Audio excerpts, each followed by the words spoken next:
Good morning, Kidventure family, and welcome to June.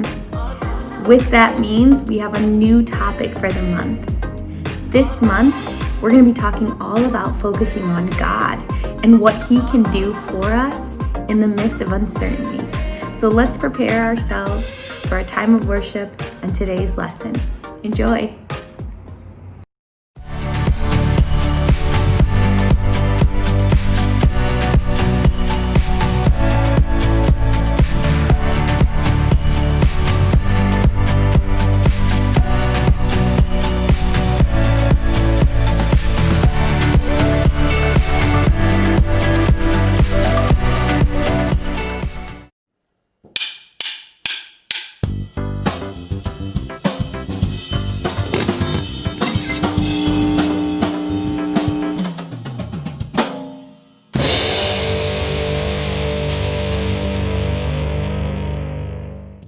What do you believe in?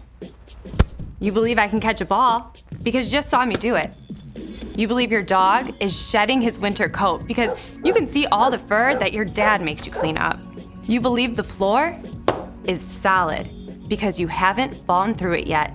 Some people say seeing is believing, but faith says use what you can see to believe in what you can't see. You can't see the wind, but on those wild, stormy evenings, you can see what it does. Whew. You can't see what's happening inside your stomach without an x-ray machine, but you believe that this can be fixed by this. You can't see your parents' love, but you can see the way your mom cuts your sandwich just the way you like it, and how dad drives you to soccer 4 times a week. And no, you can't see God with your physical eyes, but you can see Him in everything He's created. You can see His love in the kid who's kind to you on the bus, and the drive-thru lady who smiles and gives you extra fries. Most of all, you can see who God is in Jesus and the eyewitness accounts written down by His best friends. When you trust, even when it's hard to see, when you live a life based on faith in who God is and how He tells us to love, others can see God at work in you.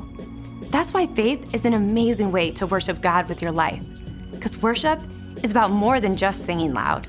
It's all about living loud.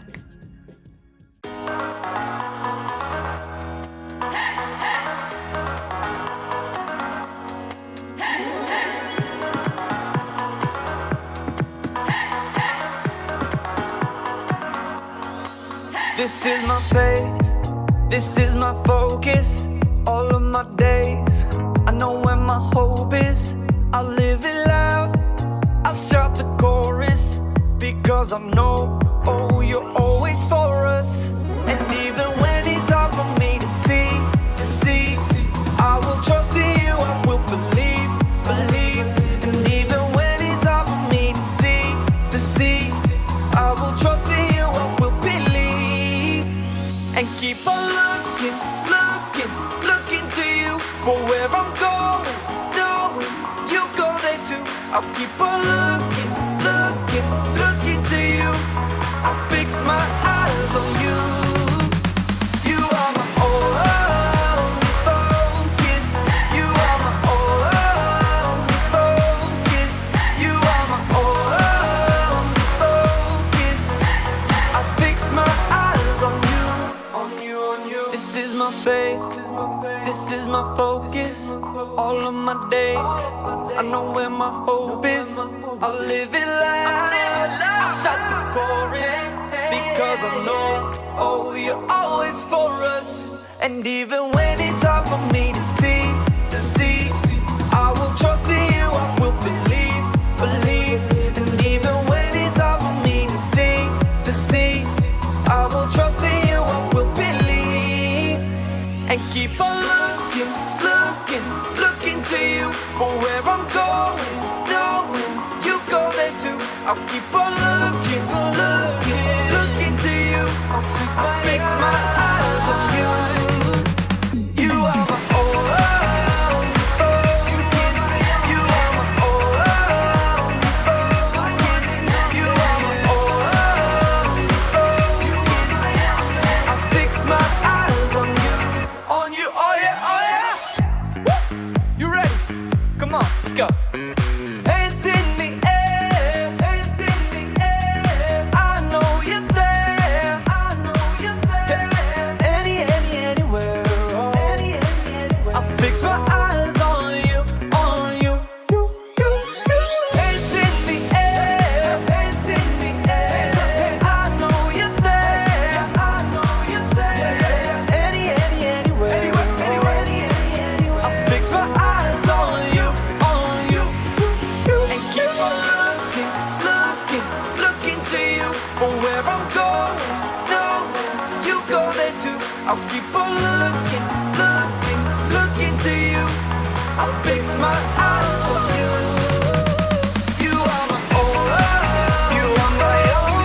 Hey everybody, I'm Erica and I'm so excited about it being summertime! Summertime, yeah. Ooh, ooh, ooh, ooh. One reason I'm so excited is because I have developed my very own STEAM lab! Look it, check it out, check it out, check it out, check it out. Look it, wow. Isn't that so awesome? You're probably wondering what that stands for. Science, technology, engineering, art, and mathematics.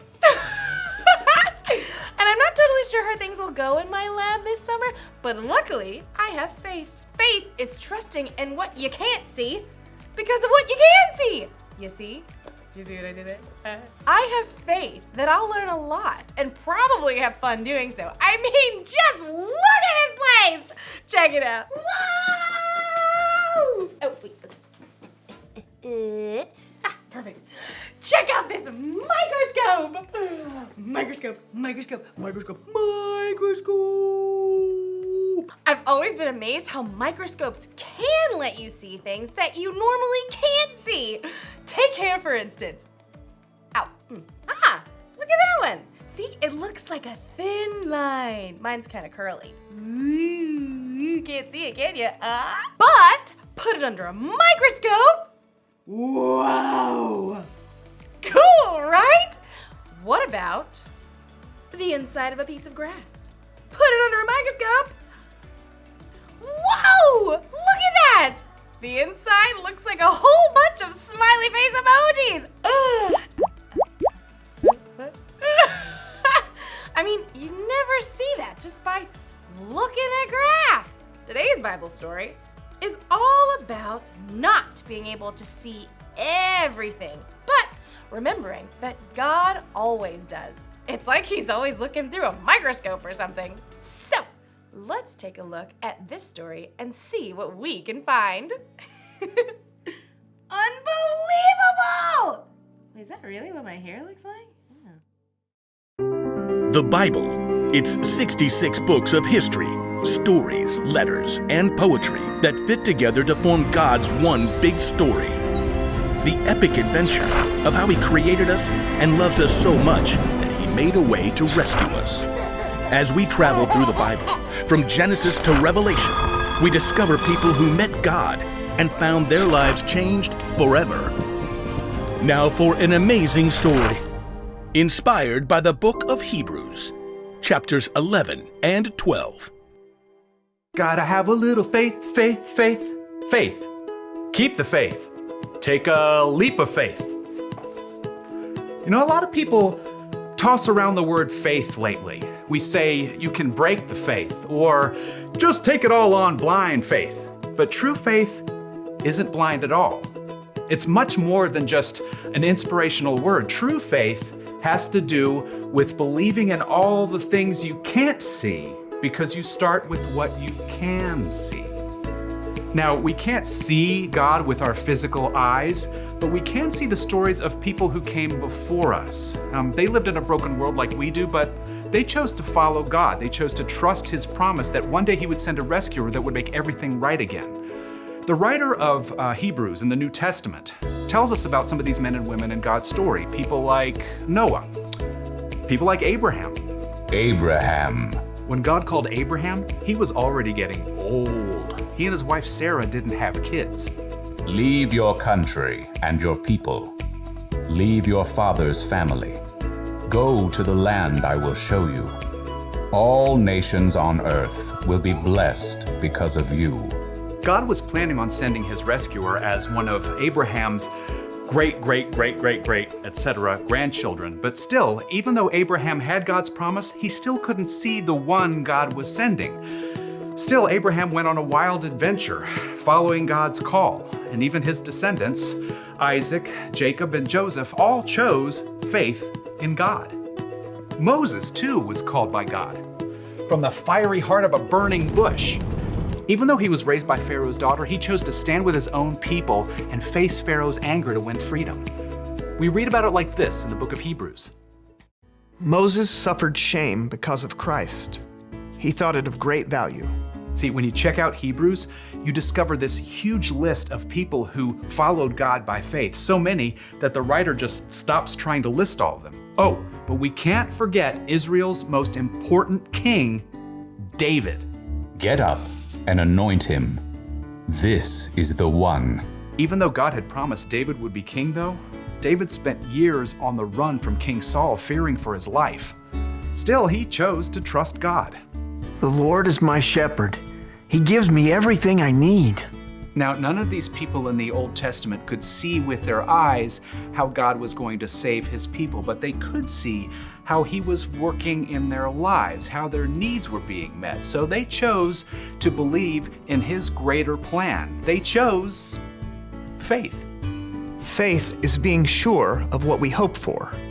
It is being sure of what we do not see. That is what the people of long ago were praised for.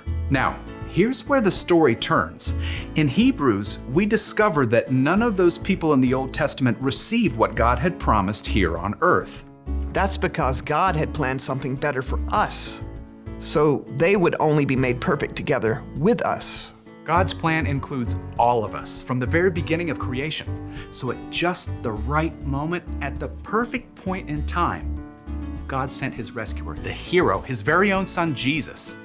Jesus showed us how to live. He showed us what God was like, and he told us the most important thing.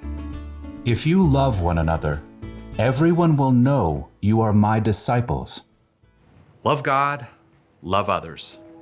It's the heart of the whole story. But then, Jesus was killed, and his friends thought the story was finished. Period. Dot. The end. Until God raised him back to life. Jesus has defeated death, and those who follow him can live with him forever. But how do you follow someone you can't see? Well, that brings us back to faith. Let us keep looking to Jesus. He is the one who started this journey of faith, and he is the one who completes this journey of faith. He paid no attention to the shame of the cross. He suffered there because of the joy he was looking forward to. So think about him. Then you won't lose hope. The early believers, Peter and John and other followers of Jesus, had seen him teach and heal. They saw him after God raised him to life. But after Jesus returned to heaven, the believers continued to live by faith. We have to speak about the things we've seen and heard. Because of what the new Christians in the early church had seen, they could believe in what they could not yet see, the end of the story, where God makes everything right. They kept the faith, and because they did, we can choose faith too.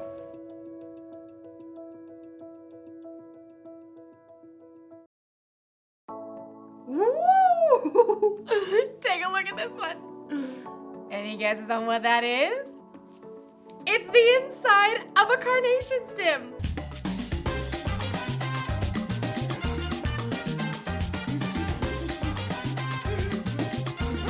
It's amazing how things look so different under a microscope than they do just with our eyes.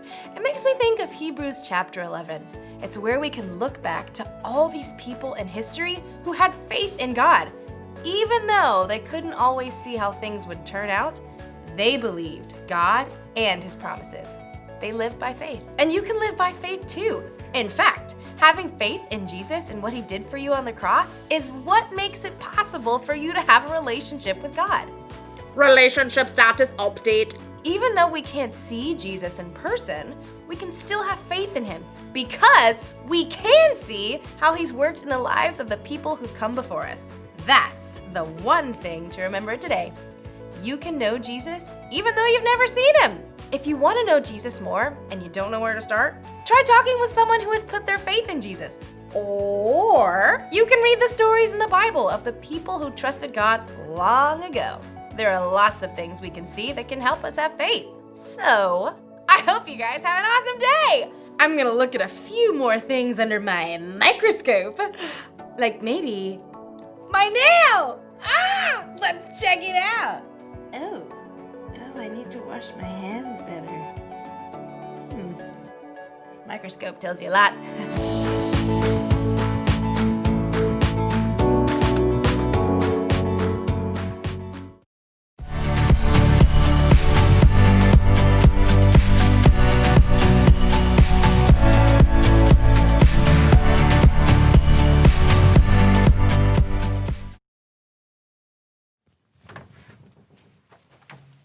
Well, John, good. You're here. And we're starting in 2 minutes. Oh, okay. You haven't seen my glasses, have you? You look great. Yeah, thanks. Hey, John. Script looks good today. Really? I haven't read the script. Hey, you haven't seen my glasses, have you? No, I haven't. Where was the last place you looked for them? Well, I was sitting right here and getting ready for the show when I saw a little white rabbit run across the set, so I followed him down a hole where I got really small, then really tall, and there was a cat, a queen, and a caterpillar. And the next thing I know, I'm coming through the door and I don't have my glasses. Yeah, I was gonna let you look for them a little longer, but your day's been weird enough already. Your glasses are on your head. What? Yeah. Oh, all right. Yes, let's get this show on the road. John, are you feeling okay? Yeah, great. Now that I found my glasses. Why? No reason. Why is everybody looking at me like that?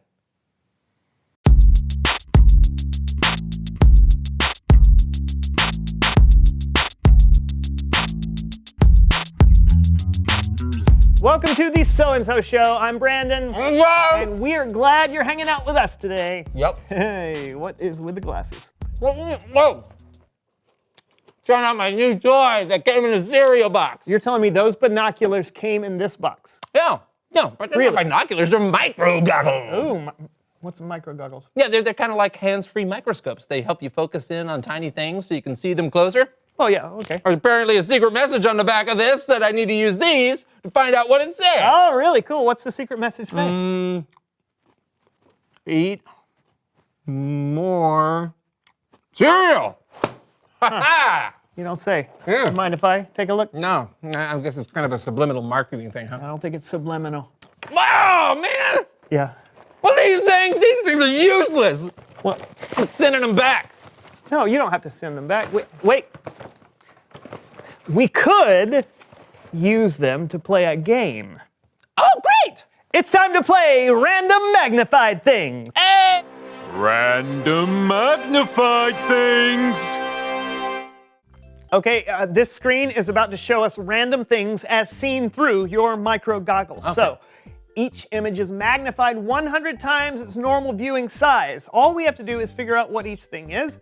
Whoever gets the most right wins. Got it? Of course. Great, you go first. All right, hit me small. That looks like, let's see, 100 times. I'm gonna go with it looks like a trombone, but that's too big, right? I don't That'd know. be their actual size. Like this is how big a trombone normally It is. looks like a bridge to me. Yeah, I'm gonna go with a thumbtack. Thumbtack? Yeah, the curvature of the thumbtack. All right, sure. Okay, great. Yeah, let's see if you're right. Oh. You were in the right arena. Yeah, office supplies. That's right. Okay, my turn. Show me tiny. Okay. I think I know what this is. I would guess it was like a close-up of like a grasshopper or something like that. But there's a little red here.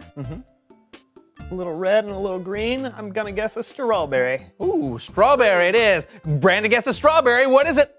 Oh, tomato. Darn it. Ah, that's right. All right. Back to me. Macro machines go. Oh, what in the world? Oh, wait. You know? I know what this is. At first, I thought it was a lemon. But Okay. it's not. I know what it because is. we're magnified. That is a pencil. That's what I think too. Yeah. Let's see. Did he get it? Pencil. Yeah, you're right. That was very good. That's very All good. right, Me all again. It's teeny time. All right. Hooah. Oh man, that's. I know what that is. I think I know what it is. It looks like my favorite dessert. Is that an Oreo? It's an Oreo. Oh, I was right. Yes, you were. Okay. I want some milk. Yeah, yeah. Okay, it's my turn now. All right. Micro machines go. All right. What do you think what that is one that? I don't know. It could be celery. Maybe like fiber optic cable. It does look like that.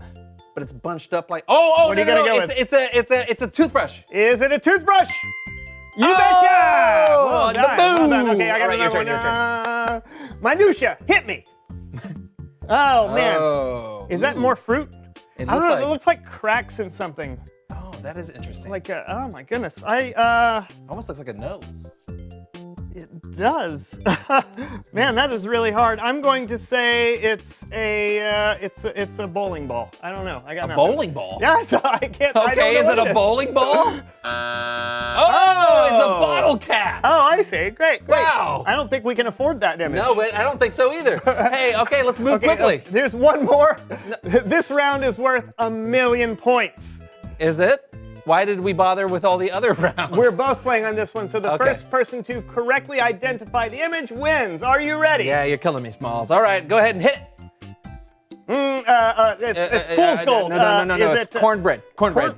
No, it's the inside of an orange. It's I'm not not very good with color. Shush. Okay, why It's- shush? Because I don't want you to win. It's a rock candy. Rock candy, that's good. It's the inside of a bee. Honey, A honeycomb? hive, honeycomb. It's a sponge. It's a sponge. It's not a sponge. This is going to take forever. Is it the cereal honeycomb? Ooh. No. Is it a cereal? Cereal.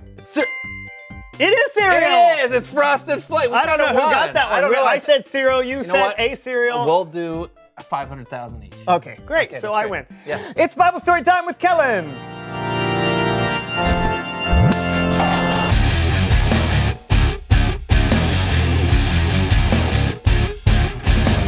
Hey guys, what's going on?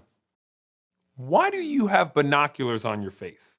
They're not binoculars. Don't ask. Do you have something for us? Well, I do.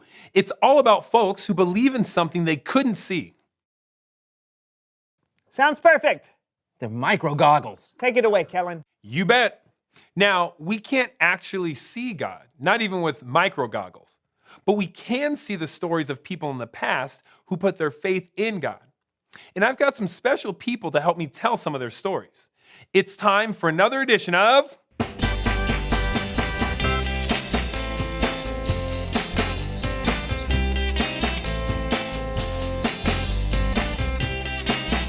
Kidventure! The writer of the book of Hebrews reminds us of a guy named Abraham. What up? I'm Abraham. Well, actually, when God called Abraham, he was already pretty old. Oh. What up? I'm Abraham. Better. Abraham and his wife Sarah. I'm Sarah, with an H, in case you were wondering. No, that's good to know. Even though they were old, they didn't have any kids. We ain't got no kids. But God told us to leave our home and go to a new land. He's promised us. Plus, he told us we would have kids. He promised. Look at us. We're old. We're like cassette players or rotary phones. Didn't you hear what I said? I said he promised. Oh, then let's go. So they followed God and they had kids and grandkids and great-grandkids. We got kids now. Yeah, we do. Yes, they did, just like God promised. God also promised Abraham that the whole world would be blessed because of Abraham's family. Abraham would not be alive to see the whole world being blessed, but he had faith that God would keep his promise. And now, let's talk about one of Abraham's great. Why not just say descendants? Yeah, that'd be easier. One of Abraham's descendants, Moses. Let my people go! Wait, before that, when Moses was a baby. Goo goo gaga! He was rescued by his mother, who hid him in a basket on the banks of the Nile River. Wah! Until he was found by Pharaoh's daughter. Oh, look at you, my sweet little Mama! baby. Yeah, so Moses was raised in the royal Egyptian family, even though he was actually an Israelite. The Israelites were slaves of the Egyptians. But one day, God spoke to Moses through a burning bush. I want you to bring the Israelites out of Egypt and into a land flowing with milk and honey. They are my people. As much as I love milk and honey, I'm not sure I'm the right guy for the job. I will be with you.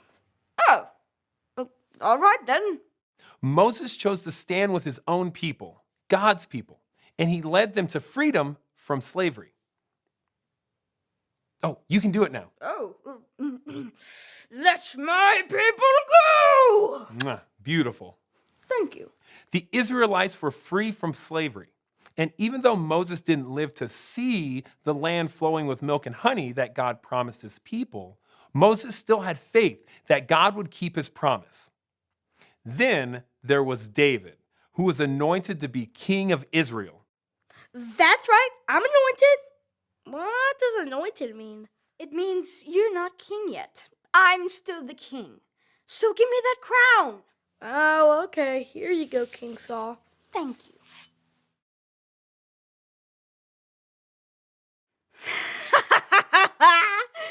You're not getting this back. I'm going to be the king, and then my son will be king, and then my son's son will be king, and then my son's son will be king, and then... Sorry, King Saul. God promised David he would be the next king. He promised? Ah, man.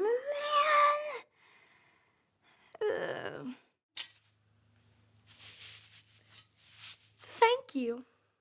David was the next king of Israel like God promised. And God promised that David's family would always have a king on the throne. And even though King David would not live to see the birth of his descendant who would rule God's people forever, David had faith that God would keep his promise. These people, they lived thousands of years ago, and they didn't always see what God promised them. But God could see things they couldn't see. And guess what? We can see things they couldn't see. We know the whole world was blessed through Abraham's family because one of Abraham's descendants was Jesus. We know that the Israelites made it into the land flowing with milk and honey. Yes! Praise God. And we know Jesus is also a descendant of King David. And even though we can't see forever, we can have faith that Jesus will always rule like a king because that's what God promised. The end. That was great, kids. Thank you so much for your help. That is so cool, Kellen. You don't actually have to see something to believe in it. That's right, which means you don't have to wear these anymore. Oh, yeah. True. We can have faith in God just by reading about people from the past. Or there are even things we can see today that can help us believe in God. Such as? Well, maybe you can see God in things he's created. Or you can see how God works in the lives of people around you. That's true. Thanks, Kellen. No problem. I'll catch you guys next time. Okay, and I'll see you then. Okay. You know, I believe in things I can't see all the time. You do? Yeah, like air. Can't see it, believe in it though. Oh. What? Nothing, I expected you to say something like leprechauns. Why would I say something like that? No reason. Do you know something I don't know, Brandon? Wait, are leprechauns real? Are leprechauns real? Reveal the question. What are things you believe that you can't see? You got anything? I don't know, maybe leprechauns. Okay. What about you? What are things you believe that you can't see? Is it germs, radio waves, or something else? Talk about it together. Yeah, I gotta find one, because they'll lead me to their pot of marshmallows or whatever. There are no such thing as leprechauns. Yeah, what is it? What is it? There's blue diamonds, orange stars, green clovers, purple horseshoes. Okay, that was the So-and-So Show, folks. Goodbye. And got to fade. Come here, little leprechaun. It's deep space. Oh, dark matter. Dark matter. They think dark matter exists. It's the binding material in the universe. A tooth cavity. Look closer. Look closer. Okay. There's a little bit of light. Is this a star? Is this like a singular star in the distance? Is it a tire tread? It's tires, right? Leather. It's black leather. No. The TV's turned off, John.